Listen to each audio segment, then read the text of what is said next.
Welcome to the Minnesota Transportation Museum. My name is Sven Schustedt. I am one of the volunteers here and I will be your host today. We are located at Jackson Street Roundhouse where we have our headquarters, but we also operate a train during the summertime up in Osceola, Wisconsin. And then we operate the Princess Station down in Minnehaha Park in connection with Minnesota Historic Society. All aboard! Let's have some railroad fun! Let's start with a little railroad joke. It was these two fellows, Sven and Ollie. They come running into the railroad station and out on the platform. And Sven said, "Darn, we missed the train!" And Ollie said, "How can you say that?" Sven said, "Can't you see the tracks after it?" Here we are at the Jackson Street Roundhouse Museum, and we are going to be visited with one of our docents. His name is Jack, and he's going to tell us a little about the pictures on the wall. And welcome, Hi, Jack. Sven. And you tell us about the pictures on the wall. I certainly will. Thank you. You're welcome. Well, welcome to the Jackson Street Roundhouse. We're here in the lobby, and the first thing that you're going to see when you walk in the front door is this great large mural. This mural was combined for us when we opened, and the middle and most important part of it is the panel that says the Jackson Street Roundhouse. This group picture was taken in 1936 of the gentleman working here at the Roundhouse. When the Roundhouse and the shops were in full swing, there were 1,000 people that were employed here 24 hours a day, 7 days a week, keeping the Great Northern's engines and trains running. This roundhouse that we're in was built in 1907. This picture's been a lot of fun since the museum has been open and folks have been coming in, because many people have come in and found grandfathers, fathers, brothers, uncles, and neighbors who worked here. In the showcase below the picture are 3 panels that show names of people that we've been able to identify. You'll notice that on the picture presently, there are a couple of folks who have Post-it notes under their chins, and on those Post-it notes are names. And so as we have people who come in and identify their relative or their brother or whoever it might be, we have them write their names down and we put it on the picture. Eventually we'll add more names to the thing, and who knows, someday, off in the distant future, we may have all of these folks identified. Some of the other things that you're going to see here in the lobby before you go up into the museum for sure is, sitting just to the right of the picture on the floor, is a fun little contraption with some big wheels on it that is a rivet heater.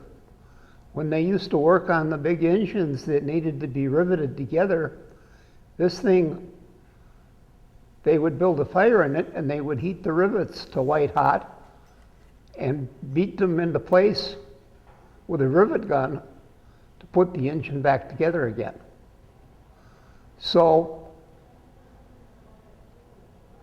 now let's send you up the ramp with Sven, and you can see some more interesting things around MTM.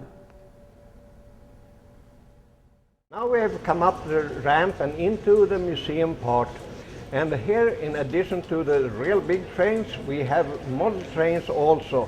This layout is produced by the Minnesota Garden Railroad Society. Okay, and here at my side I have Jeff. He is one of the pillars in this society, and he is going to tell us what we can see behind us here. Thank you, Sven. My name is Jeff. I'm a docent here at the Transportation Museum. I'm also a member of the MGRS. Our volunteers are the ones that have worked on this railroad here for a little bit over 200 man-hours. Most of the engines, most of the cars, the buildings were donated by our MGRS members, and I can't thank them enough for the donations, and I can't thank them enough for all the labor. One of the things we're going to try to show here is what the railroads did for Minnesota when they first came here in 1861. That was when the William Crooks came here by paddle boat from La Crosse. It was here for over a year before they finally put a passenger train together to go from St. Paul to St. Anthony. On this end of the layout, we're displaying what happens at the farming community, usually in southern Minnesota. And we have a display here of a barn and of a farmhouse and animals and farm fields. While a train is going by, one of the other things that the railroads did was brought entertainment to our towns. Circus came by rail to all of the little towns in Minnesota, all over the country. It was a great source of entertainment. It also brought things like vaudeville, the Wild West girls. The railroad was instrumental in bringing people back and forth to all the cities to meet their relatives. To go back to the farm community here, when the farmer would harvest his crops, be it corn or wheat, as he would harvest his products, he would take them to the local co-op. We have on display down here the Grain Northern Co-op, and here's where you take the grain, the corn, things like that, with products from the other farmers in the area. Here it would be combined and eventually loaded into a train car and hauled off to a more larger city and then later on to a processing plant. Now, this is the Grain Northern Co-op.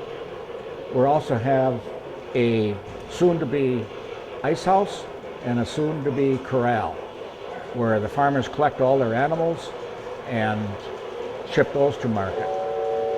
The ice house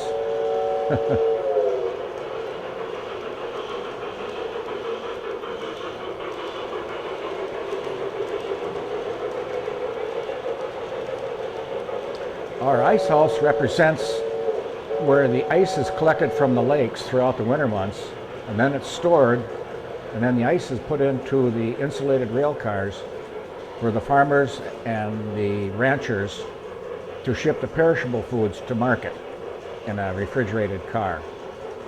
The ice is harvested from all of our lakes, and it's harvested from the lakes throughout the winter months. And this is representing the agriculture in the southern part of our state. When we go into the northern part of our layout, that's where we're representing the open pit mines, we're representing timber, forests, and where the railroad would take the timber out of the forest and take it to the sawmill. There the timber would be cut into boards and shipped to the local markets in the middle of this, towards our city. And there the lumber that was cut from the timber is resold back to the farmers to build more barns, to build more homes. The railroads were vital throughout the 20s and the 30s before the roads and the highway systems were fully developed in Minnesota. The railroads would bring all of the merchandise to the different towns. They would bring the household supplies, the furniture, clothing. Everything had to be delivered to the railroad. When the farmer would take his crops to town and take them to the co-op for resale, that's where he would pick up the farm equipment. And the new tractors, new plows, all the equipment for the farm was shipped into the local depot. He'd drop off his products and pick up the farm equipment and go back to work. In the center of our layout, we have the city, and there we're displaying all the different stores, the markets that the farmers produced, and take to the city to sell to the locals. One of the other things that you'd often find in the city, in a small town in Minnesota, was a blacksmith shop. We have an operating blacksmith shop right here at the museum. So when you come here, have a visit, take a tour of the cars that we have on display, stop and see the blacksmiths, and when you're done, come back here and see us, and we'll talk trains. Thanks for coming. Time for a little railroad joke. Sven was out traveling on the railroad, and he thought the train was going so slow. So when the conductor came, he said, "Can I go out and pick some flowers?" No, the conductor said, "There are no flowers yet up there." No, Sven said, "But I have a packet of seed in my pocket." Ho, ho, ho. Now we have gone through the museum and out back to the yard. Here every Saturday we offer caboose rides included in the entrance fee. So you can experience a real train ride here. The caboose is over there just now leaving with one of the groups. Now we are inside one of the cabooses we use for these caboose rides. This caboose was built 1930 and belonged to Chicago, Burlington and Quincy Railroad. A caboose was a manned railroad car coupled at the end of a freight train. Cabooses provided shelter for the crew who were long required for switching and shunting, and to keep a lookout for load shifting, damaged equipment and cargo, and overheated axles. Since the mid-70s, most of these duties have been atomized, and nowadays you can only see cabooses in museum environments. We are now aboard the engine that pulls our caboose rides, and here is engineer Larry. He's going to tell us a little about the engine. We're in the MNTX 3110. It's a switch engine, an SW1 that was donated to us by Anderson Windows out of Bayport, Minnesota. It's a 600 horsepower engine meant strictly for switching, so it's got a lot of pulling power, not necessarily a lot of speed. But I have heard told that at one point we actually had up to 40 miles an hour on a Bay trip port when we went to Anderson Windows. I'm sitting at the control stand, and we've got all the controls you need to control this engine, plus the train that we're running today, which is 2 cabooses for our caboose hop run. What you're looking at is the brake stand. Here is the brake for the train itself, for the airline that goes through from the locomotive into the 2 cabooses that we're hauling today. Down here is the independent brake, which allows me to control the braking of the locomotive separate from the rest of the train. Over here we have the control stand that allows me to both shift this into forward and reverse with my reverser, and the throttle right here. And this is a throttle that's it's not indexed, but it allows you to develop more and more horsepower as you obviously as you pull the throttle to you. Got controls here over on the wall that allow me to turn on the headlight. So here we're going to have the headlight on full as we're heading west on our trip. And right down below you, which you may not see on the camera, is our manual brake, our hand brake. Spin this tight and the handbrake clamps on, won't allow us to go anywhere. And that in a nutshell is a quick tour of our 3110 control stand. Sven wants me to give you a little demonstration of our bell and horn, so we'll give you a little bell. Here it comes.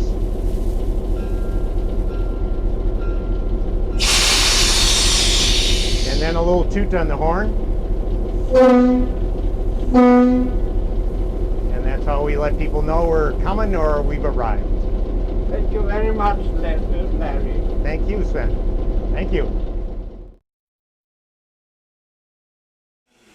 Minnesota Transportation Museum is a living, active museum.